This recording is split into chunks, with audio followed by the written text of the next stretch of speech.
그러므로 성령이 이르신 바와 같이 오늘 너희가 그의 음성을 듣거든 광야에서 시험하던 날에 거역하던 것 같이 너희 마음을 완고하게 하지 말라. 거기서 너희 열조가 나를 시험하여 증험하고 40년 동안 나의 행사를 보았느니라. 그러므로 내가 이 세대에게 노하여 이르기를 그들이 항상 마음이 미혹되어 내 길을 알지 못하는도다 하였고, 내가 노하여 맹세한 바와 같이 그들은 내 안식에 들어오지 못하리라 하였다 하였느니라. 형제들아, 너희는 삼가 혹 너희 중에 누가 믿지 아니하는 악한 마음을 품고 살아계신 하나님에게서 떨어질까 조심할 것이요, 오직 오늘이라 일컫는 동안에 매일 피차 권면하여 너희 중에 누구든지 죄의 유혹으로 완고하게 되지 않도록 하라. 우리가 시작할 때에 확신한 것을 끝까지 견고히 잡고 있으면 그리스도와 함께 참여한 자가 되리라. 성경에 일렀으되 오늘 너희가 그의 음성을 듣거든 경노하시게 하던 것 같이 너희 마음을 완고하게 하지 말라 하였으니, 듣고 경노하시게 하던 자가 누구냐? 모세를 따라 애굽에서 나온 모든 사람이 아니냐? 또 하나님이 40년 동안 누구에게 노하셨느냐? 그들의 시체가 광야에 엎드러진 범죄한 자들에게가 아니냐? 또 하나님이 누구에게 맹세하사 그의 안식에 들어오지 못하리라 하셨느냐? 곧 순종하지 아니하던 자들에게가 아니냐? 이로 보건대 그들이 믿지 아니함으로 능히 들어가지 못한 것이라. 아멘. 우리 히브리서는 그 예수님의 위대하심을 논증하는 데 그 주 목적이 있습니다. 예수님의 위대하심을 논증하기 위해서 어떤 방식을 사용하냐면 여러 대상들과 예수님을 비교하는 방식으로 그렇게 논증하고 있습니다. 그 이유는 예수님이 위대하심을 왜 드러내고 있냐고 하면, 이 편지를 원래 받아보는 히브리 그리스도인들이, 그러니까 유대인 중에서 예수님을 믿게 된 사람들이죠. 이들이 여러 핍박을 당하고 있었습니다. 특별히 동족의 핍박을 받고 있었는데, 유대교의 입장에서는 예수님을 믿는다는 것 자체가 배교자라고 생각되는 것입니다. 왜냐하면 한 분이신 하나님을 떠나 다른 하나님의 아들, 곧 하나님이라고 주장하는 예수님을 믿는다는 것 자체가 자기들이 생각할 때는 한 분 하나님을 떠나는 것이다, 배교하는 것이다 라고 생각했기 때문이에요. 그래서 여러가지 유대교에서는 열심을 가지고 핍박을 했을 것입니다. 그래서 이런 여러가지 핍박을 당하는 히브리 그리스도인들이 다시 유대교로 돌아가고 싶은, 내가 왜 예수님을 믿어서 이렇게 고난을 받고 있나 싶은 마음이 들만한 상황이었기 때문에, 너희가 갖고 있는 믿음이 진짜다, 너희가 갖고 있는 믿음이 유대교가 믿고 있는 믿음보다 훨씬 좋고 진짜의 믿음이다 라는 것을 논증하고 있는 것이죠. 그래서 히브리서 기자는 1장과 2장에서 천사들과 예수님을 비교하였습니다. 그리고 지난주에 이제 들었던 3장 초반부에서는 모세와 예수님을 비교하였습니다. 3장 초반부에서 히브리서 기자는 예수님께로부터 나오는 소망의 담대함과 자랑스러움을 붙잡아라 라고 말하였어요. 그러면 히브리서 기자와 이 편지를 받아보는 자들, 그 6절에서 뭐라고 표현되어 있냐면 우리라고 표현되어 있는데, 우리는 그리스도의 집이요 하나님의 가족이다 라고 말하고 있습니다. 이게 지난주의 내용이었습니다.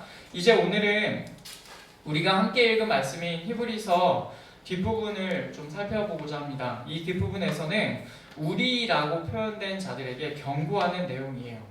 그러니까 원래는 히브리서 기자와 그리고 히브리 그리스도인들에게 쓰는 편지이지만, 나아가서 적용적으로 생각해보면 우리 모두를 향해서 주시는 하나님의 말씀이다 라고 들으시면 되겠습니다.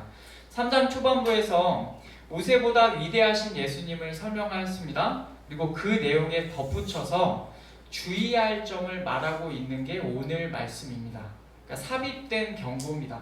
전체 내용을 쭉 이끌어 나가다가 중간에 잠깐 삽입시켜서 경고하는 내용이 들어가고 있는데, 오늘 말씀에 어떤 내용이 있는지 우리가 말씀을 보면서 함께 듣고자 합니다. 7절 말씀에 이렇게 되어 있습니다. 그러므로 성령이 이르신 바와 같이 오늘 너희가 그의 음성을 듣거든. 아멘. 그러므로 라는 표현으로 시작하죠. 이 표현을 통해서 앞의 내용을 이어받는 것임을 우리가 알 수 있는데 바로 앞에 나왔던 내용을 다시 한번 돌아보면 6절 말씀입니다. 우리 6절 말씀 함께 다 같이 읽겠습니다. 그리스도는 하나님의 집을 맡은 자로서 그와 같이 하셨으니 우리가 소망의 확신과 자랑을 끝까지 굳게 잡고 있으면 우리는 그의 집이라. 아멘.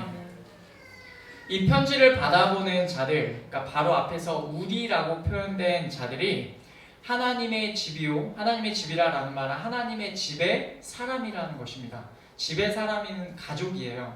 하나님의 가족이라는 얘기를 하고 있어요.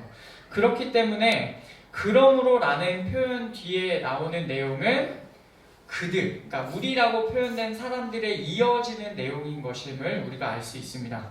7절을 보면 그러므로 성령이 이르신 바와 같이 오늘 너희가 그의 음성을 듣거든 이라고 되어 있어요. 7절부터 시작해서 7절 뒷부분에 나오는 내용, 그러므로 성령이 이르신 바와 같이 그 뒷부분에 나오는 내용 전체는 시편 95편 말씀을 인용한 구절입니다. 누구인지는 몰라요. 누가 썼는지는 나와 있지 않습니다. 그런데 시편 기자가 쓴 내용을 히브리서 기자는 뭐라고 얘기합니까? 성령이 이르셨다, 성령께서 말씀하셨다라고 하죠. 성령 하나님의 감동으로 된 것임을, 구약 성경 역시도 성령 하나님의 감동으로 된 것임을 여기서 밝혀주고 있습니다. 그러면 성령께서 시편 기자를 통해서 시편 95편에서 말씀한 내용이 무엇입니까? 성령께서 이렇게, 그러니까 히브리서 말씀에서 이렇게 말씀합니다. 오늘 너희가 그분의 소리, 그분의 음성을 듣는다면 이렇게 해라. 뒷부분에 나오는 내용대로 하라는 것입니다. 그 뒷부분에 나오는 내용이 8절입니다. 광야에서 시험하던 날에 거역하던 것 같이 너희 마음을 완고하게 하지 말라. 아멘. 광야에서 시험하던 날에, 광야에서 시험했대요. 누가 누구를 시험했냐면 누군가가 하나님을 시험했습니다. 광야에서 시험하던 날에 이들이 뭐 했냐면 거역하였습니다. 이들이 거역하였는데 출애굽한 이스라엘 백성의 광야 생활을 지금 말하고 있습니다. 광야 생활 중에 하나님을 시험하였을 뿐 아니라 하나님께 거역하였는데 직역하면 하나님께 도발하였다라는 말입니다. 이런 일을 서슴지 않고 행한 자들이 그들이었는데 그들처럼, 그들의 마음처럼 너희의 마음을 완고하게 하지 말라라고 하는 것입니다. 완고하게 하다라는 표현을 이 표현이 같이 쓰인 데를 찾아보면 여러분 이해가 쉽게 되실 겁니다. 출애굽기 8장 19절입니다. 요술사가 바로에게 말하되 이는 하나님의 권능이다 하였으나 바로의 마음이 완악하게 되어 그들의 말을 듣지 아니하였으니 여호와의 말씀과 같더라. 아멘. 하나님께서 애굽으로 모세와 아론을 보내셔서 재앙을 내리셨어요. 내 백성을 보내라라고 하는데 바로가 그 명령을 따르지 않자 재앙을 내리셨어요. 그때 그 재앙 중에 하나가 이 재앙이었습니다. 이가 막 이렇게 돌아다니는 거죠.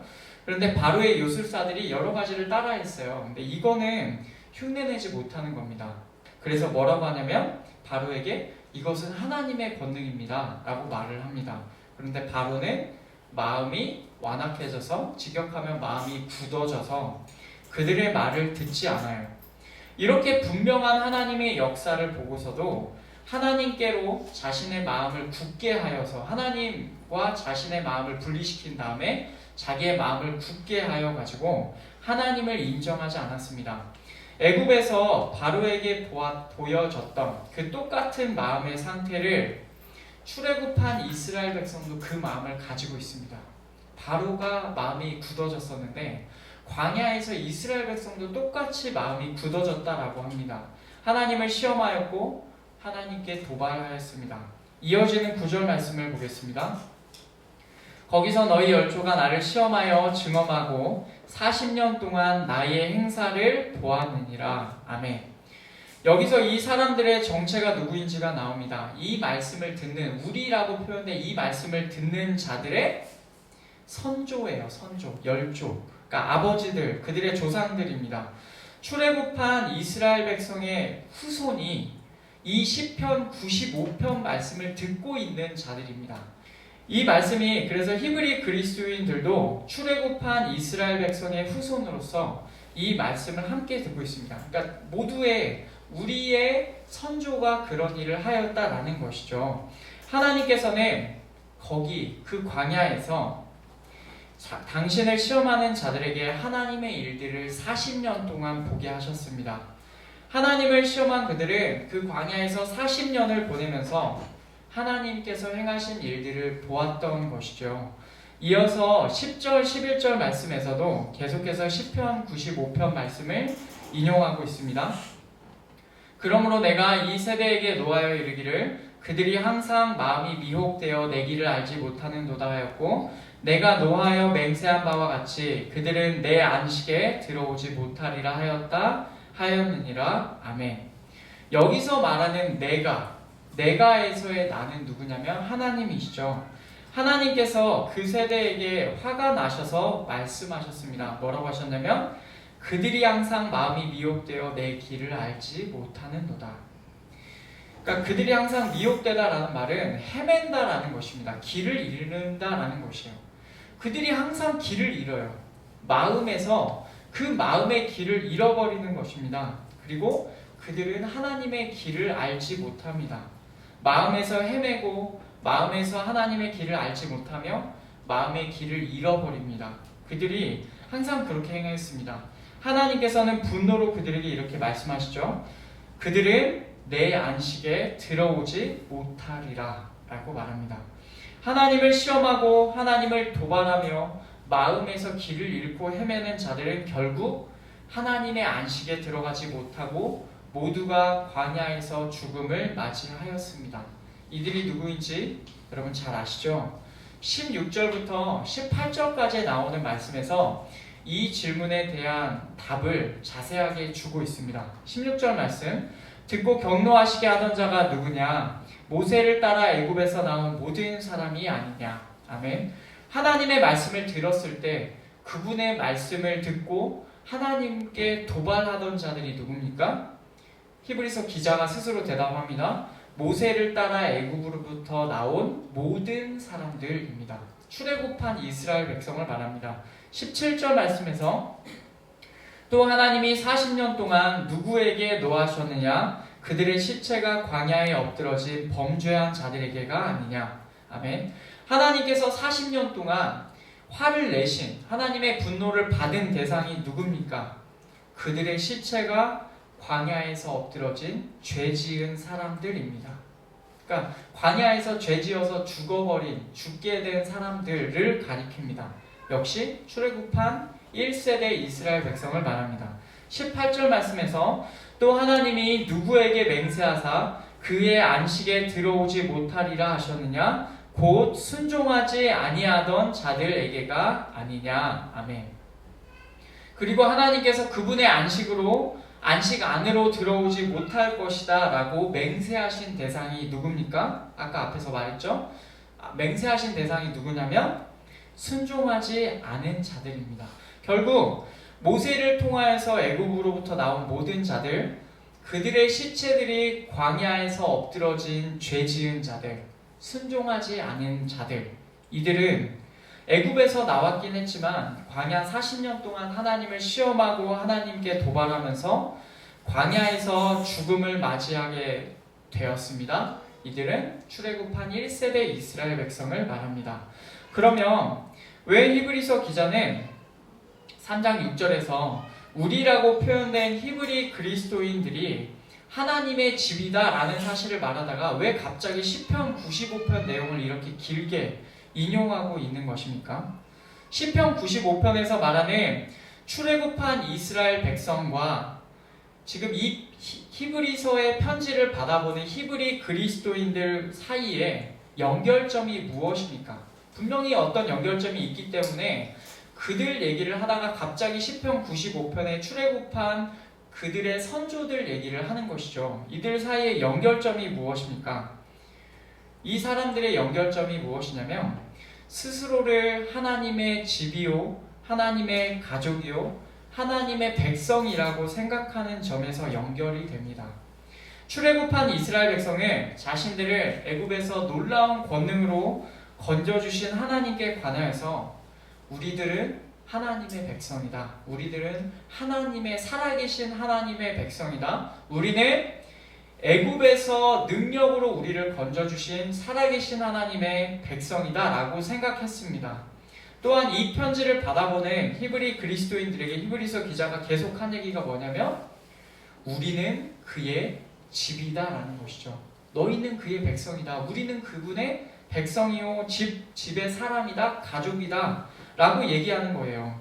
그러니까 출애굽한 이스라엘 백성이나 히브리 그리스도인들이나 모두가 자신들을 하나님의 백성으로 여겼다는 공통점이 있습니다. 그런데 히브리서 기자는 이 시편 95편의 말씀을 왜 인용하냐면 이 말씀을 통하여서 똑같이 너희도 자신을 하나님의 백성이라 생각하겠지만 너희 조심해라 라는 거죠. 하나님의 백성이라고 인식하는 건 좋으나 조심해야 될 부분이 있는 거야. 그 상태에서 멈추지 말라 라고 권면하고 있는 것입니다. 출애굽한 이스라엘 백성이 하나님의 백성이라고 여겼지만 광야에서 행한 일들을 너희는 본받지 말라라는 것이죠. 앞에서 설명한 대로 하나님을 시험하고 하나님께 도발하면서 마음들을 굳게 만들었고 마음에서 길을 잃어버렸고 결국 그분의 안식에 들어가지 못한 그 과오를 다시는 범하지 말라라는 것입니다. 이런 모습을 본받지 말고 오히려 그리스도로부터 나오는 소망, 그 소망의 담대함과 자랑스러움을 붙잡고 있으라고 권면한 내용을 아까 6절에서 권면했잖아요. 그 내용을 부가적으로 설명하면서 다시금 경고하고 있는 것입니다. 그런 점에서 오늘 말씀 전체는 아까 앞에서 말씀드린 대로 3장 6절 말씀의 추가 설명이자 중간에 내용 전개하는 중간에 삽입된 경고라고 할 수 있겠습니다. 그러면 자신들을 하나님의 백성이라고 여겼던 이스라엘 백성이 왜 어떻게 하나님의 안식에 들어가지 못하게 되었습니까? 히브리서 기자는 19절에서 이들을 이렇게 평가합니다. 19절 말씀 우리 같이 읽겠습니다. 이로 보건대 그들이 아멘. 직역하며 이 헬라어를 직역하며 이렇습니다. 우리는 그들이 불신 때문에 들어갈 수 없었음을 본다 라는 말입니다. 이스라엘 백성이 광야 40년 동안 하나님께 행한 일에 관하여서 히브리서 기자는 정리하기를 그들은 불신을 행했다라고 하는 것이죠. 12절 말씀에서는 또한 이렇게 말씀합니다. 형제들아 너희는 삼가 혹 너희 중에 누가 믿지 아니하는 악한 마음을 품고 살아계신 하나님에게서 떨어질까 조심할 것이요. 아멘. 믿지 아니하는 악한 마음, 다시 말하자면 불신의 악한 마음입니다. 불신의 악한 마음을 갖고 있으면 누구나 살아계신 하나님께로부터 떨어져 나가게 됩니다. 근데 이 불신이라는 표현을 살펴보면 이 단어의 뿌리가 사실 히브리서 3장 곳곳에서 등장합니다. 이 단어는 두 가지 어원으로 이루어져 있습니다. 하나는 부족하다 없다라는 단어, 불신이니까 부족하다 없다라는 단어가 있겠죠. 그리고 또 하나는 믿다라는 단어입니다. 없다, 믿다. 그러니까 믿음이 없다라는 단어가 불신의 어원이에요. 근데 이 믿다라는 단어가 또 쓰여진 곳을 보니까 18절에 나옵니다. 18절 말씀. 또 하나님이 누구에게 맹세하사 그의 안식에 들어오지 못하리라 하셨느냐? 곧 순종하지 아니하던 자들에게가 아니냐? 아멘. 순종하지 않은이라는 표현에 쓰인 단어가 조금 전에 바로 그 두 단어로 이루어진 그 단어입니다. 뭐냐면 믿다라는 그 단어의 어원이 여기서도 쓰인 거예요. 같은 어원으로 이루어진 단어가 한쪽에서는 불신으로라고 번역이 되었습니다. 또 한쪽에서는 불순종이라고 번역되었습니다. 실제로 헬라어에서 믿다라는 단어에는 두 가지 의미가 다 있습니다. 믿다가 있고 순종하다가 있습니다. 이 두 가지가 분리되지 않는 단어입니다. 믿지 않는다라는 것은 순종하지 않는다라는 것과 같다는 의미로 보시면 됩니다. 또한 믿다라는 단어가 어원으로 사용된 곳이 히브리서 3장에 많아요. 그리고 2절과 5절에서도 그 단어가 나오는데 제가 읽겠습니다. 그는 자기를 세우신 이에게 신실하시기를 모세가 하나님의 온 집에서 한 것과 같이 하셨으니 또한 모세는 장래에 말할 것을 증언하기 위하여 하나님의 온 집에서 종으로서 신실하셨고 아멘. 하나님을 믿는 자들, 그러니까 신실하였다 라는 표현이 그 믿다라는 단어에서 나온 단어입니다. 그러니까 전부 다 같은 개념이에요. 그 하나님께 신실하였던 자들, 하나님을 믿는 자들이 누구였냐면 모세와 예수님이셨어요. 그런데 이와 대조적으로 하나님을 믿지 않은 자들은 누구냐면 출애굽한 이스라엘 백성이었습니다. 출애굽한 이스라엘 백성은 모세와 예수님에 비하여서 얼마나 다르게 행동하였는지가 분명히 보입니다. 이스라엘 백성은 자신들을 하나님의 백성이라고 여기긴 했지만 그 마음에서는 하나님을 불신하는 마음으로 가득했던 것입니다. 그게 오늘 말씀에서 보여주고 있습니다. 하나님을 불신하였고 하나님께 불순종하였고 하나님께 신실하지 않았습니다. 그러면 이들은 왜 이렇게 되었을까요? 어떻게 하나님을 시험하고 하나님께 도발하며 마음을 굳게 만들고 마음의 길을 잃어버릴 수 있었겠습니까? 히브리서 기자는 그들의 모습을 빗대어서 이 편지를 받아보는 히브리인들에게 13절 말씀으로 권면합니다. 우리 13절 말씀 함께 읽겠습니다. 오직 오늘이라 일컫는 동안에 매일 피차 권면하여 너희 중에 누구든지 죄의 유혹으로 완고하게 되지 않도록 하라. 아멘. 오늘이라고 불리는 동안 각각의 날에 매일 서로 권면하라라고 13절에서 말하고 있죠. 그래서 누구도 죄의 유혹, 죄의 속임으로부터 굳게 되지 않도록 하라고 합니다. 여기서 힌트를 찾을 수가 있습니다. 사람의 마음이 굳게 되는 데 있어서 가장 결정적인 역할은 뭐냐면 죄입니다. 사람에게는 누구나 죄의 유혹, 직역하면 죄의 속임입니다. 죄의 속임이 있어요. 죄는 끊임없이 사람을 속입니다. 그것을 즐기라라고 사람을 꾀어요. 이거 하면 좋을 거야 라고 꾀지만 그것은 속임이에요. 죄의 속임에 넘어가는 그 사람으로 하여금 그 마음이 어떻게 되냐면 마음이 굳어집니다. 죄 자체가 하나님의 말씀에 불순종하는 것이죠. 그렇기 때문에 보면 마음이 굳고 불신하고 불순종하고 불신실하고 이것들은 다 연결이 됩니다. 죄의 속임이 이렇게 무섭습니다. 결국 출애굽한 이스라엘 백성은 마음을 지키는 데 실패합니다. 이 마음을 지키는 중요성에 관하여서 누가복음 8장에 나온 땅에 떨어진 씨 비유에서도 똑같이 말씀하고 있습니다. 누가복음 8장 11절 12절 말씀을 제가 읽겠습니다. 이 비유는 이러하니라. 씨는 하나님의 말씀이요 길가에 있다는 것은 말씀을 들은 자니 이에 마귀가 가서 그들이 믿어 구원을 얻지 못하게 하려고 말씀을 그 마음에서 빼앗는 것이요. 아멘.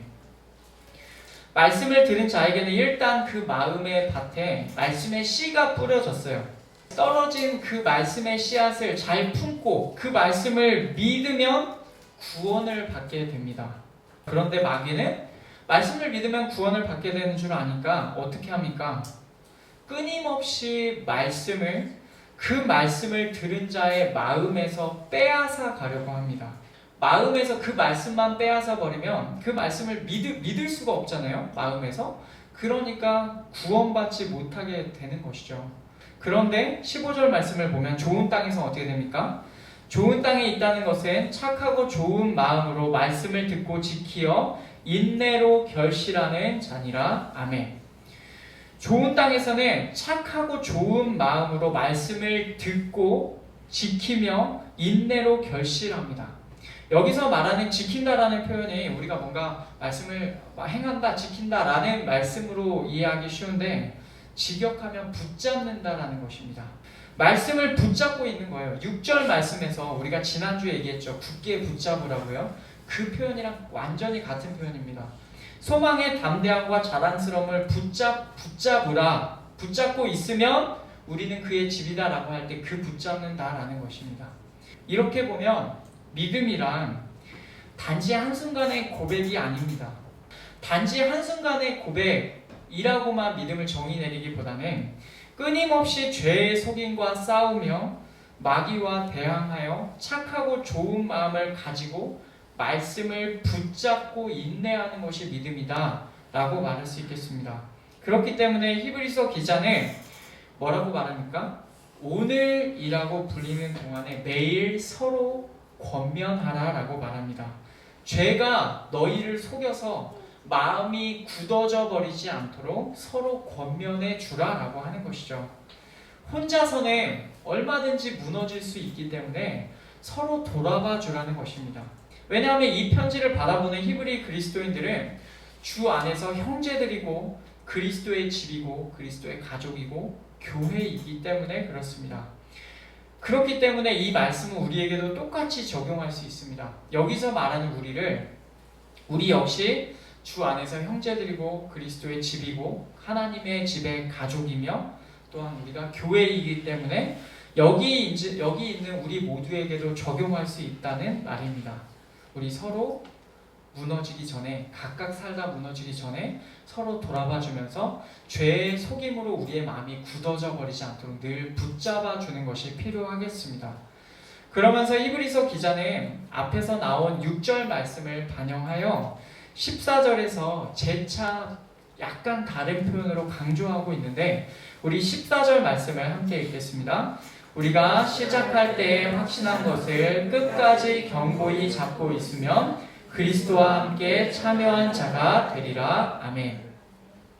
여러분 이 표현만 놓고 보면은 견고히 잡으면 그리스도와 함께 참여한 자가 될 것이다 라는 표현으로 읽힙니다. 조건부예요. 그런데 이 표현을 자세히 보면 좀 다른 의미입니다. 참여한 자가 되리라 라는 표현은 원래는 한글 번역이 이렇게 되어 있지만 원래는 완료형이에요. 완료형. 직역하면 어떠냐면 우리가 그리스도의 참여자들, 오늘 설교의 제목인데 그리스도의 참여자들, 좀 쉽게 풀면은 그리스도와 함께 참여한 자들이 되어 있다라는 말입니다. 이미 되어 있다라는 얘기예요. 뭔 말입니까? 우리가 시작할 때 확신한 것을 끝까지 견고히 잡고 있으면 우리는 이미 그리스도와 함께 참여한 자가 되어 있다라는 말이다 라는 것이에요. 시작할 때 확신한 건 우리가 처음 듣고 믿게 되었던 바로 그것 뭐죠? 구원주 예수 그리스도에 관한 분명한 말씀 복음이에요. 성경 말씀입니다. 이것을 끝까지 견고히 붙잡고 있기만 한다면 우리는 이미 그것 자체가 그리스도와 함께 참여한 자가 되어 있다라는 증거라는 것입니다. 우리가 하나님의 집이요 하나님의 가족이라는 사실은 우리가 이 땅에서 말씀을 끝까지 붙들고 있는 모습을 통하여서 지금도 증명이 되고 있습니다. 우리는 이미 하나님의 백성입니다. 왜냐하면 우리가 하나님의 말씀을 붙들고 있기 때문에 그렇습니다. 그러나 언제든지 출애굽은 했지만 광야에서 거의 다 죽임을 당한 이스라엘 백성처럼 죄에 속임에서 넘어가지 않도록 늘 가족된 자들이 서로 권면해 주면서 이 믿음을, 이 말씀을 끝까지 붙들고 살아갈 수 있도록 권면해 주라 라는 것이죠. 우리가 시작할 때 확신한 것을 끝까지 견고하게 붙잡아야 될 의무가 있습니다. 우리가 오늘이라고 불리는 동안을 계속 그렇게 살아가며 그러니까 우리에게 주어진 시간은 하루예요. 하루. 오늘이라고 불리는 시간입니다. 이 오늘이라고 불리는 시간에 우리가 그 말씀을 붙들기 위해서 노력하고 애쓰고 그 말씀을 끝까지 인내로서 붙들고 살아간다면 우리는 그 자체로 이미 그리스도와 함께 참여한 자들이 되어 있는 것입니다. 말씀을 맺겠습니다. 오늘 말씀에서 히브리서 기자는 출애굽한 이스라엘 백성과 히브리 그리스도인들뿐 아니라 이 자리에 있는 우리에게까지 연결점을 만들어서 말하고 있습니다. 하나님께서 말씀하시는 것이죠. 스스로를 하나님의 집 사람이요 하나님의 가족이요 하나님의 백성이라고 믿었던 이스라엘 백성은 광야에서 마음을 지키지 못하고 죄의 속임에 넘어가 하나님을 불신하고 하나님께 불순종하면서 하나님께 대하여 불신실하였습니다. 그래서 결국 그들이 행하는 그 증거대로 하나님의 안식에 들어가지 못하였습니다. 히브리 그리스도인들은 어땠습니까? 지금 예수님을 믿어서 그리스도의 집 사람이 되었다라고 말하고 있고 믿고 있습니다. 그러나 이들이 겪어야 하는 환난과 고통 앞에서 예수 그리스도를 포기하고 싶고 부정하고 싶은 유혹, 죄의 속임이죠. 그 죄의 속임이 찾아오고 있는 상황입니다. 그들에게 히브리서 기자는 처음 확신했던 것, 처음 믿음을 끝까지 견고하게 붙들고 있기만 한다면 그것이 곧 우리가 그리스도와 함께 참여한 자들이고 하나님의 가족이라는 증거가 이미 된다라는 사실을 말씀해 주고 있습니다. 하나님께서는 마찬가지로 이 말씀을 우리에게도 주고 계세요. 하나님께서는 말씀을 그냥 알고 있는 상태에서 멈추는 것이 아니라 매일의 삶에서 우리에게 주어진 말씀을 붙들고 살기를 원하십니다. 그런데 그 붙들고 사는 게 그렇게 쉽지 않을 겁니다. 왜냐하면 인내가 필요한 것이기 때문에 그렇습니다. 그 인내가 필요한 상황이 있어도 끝까지 그 말씀을 붙들려고 사는 그 모습, 그렇죠? 그 모습이 우리에게 있어서 하나님의 가족이 이미 되었다는 증거가 됩니다. 여러분, 그러니 그 말씀을 붙드는 것을 놓지 마십시오. 그리고 혼자서는 그 일을 하기가 어렵습니다. 그래서 함께 가족된 자들이 오늘이라고 불리는 동안 매일 서로 권면해 주면서 죄의 속임에서 떠날 수 있도록 붙잡아 줘야 됩니다. 이 경고의 말씀을 듣고, 이 경고지만 사실은 우리를 위한 권면의 말씀이죠. 이 경고와 권면의 말씀을 듣고 이 말씀대로 살아가며 말씀을 끝까지 붙들어서 하나님의 안식에 반드시 들어갈 수 있게 되는 우리 모두가 되기를 간절히 축복하고 바랍니다.